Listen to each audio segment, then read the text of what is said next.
Probably one of the most popular things that you've seen online with Pilates is the reformer. It's the most known piece of equipment. It's the ones that you see in the studios and it's most Instagrammable, right?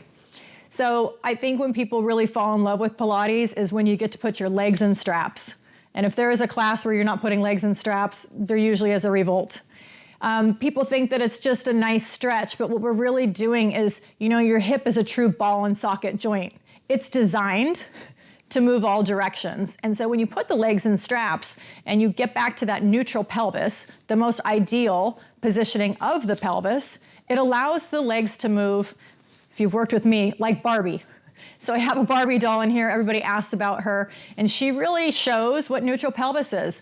Barbie can lay flat, and you can move her legs in all directions. That's what we want in a day. So that's probably one of the most known, most loved things about being on the reformer. People come back day in and day out for those legs and straps.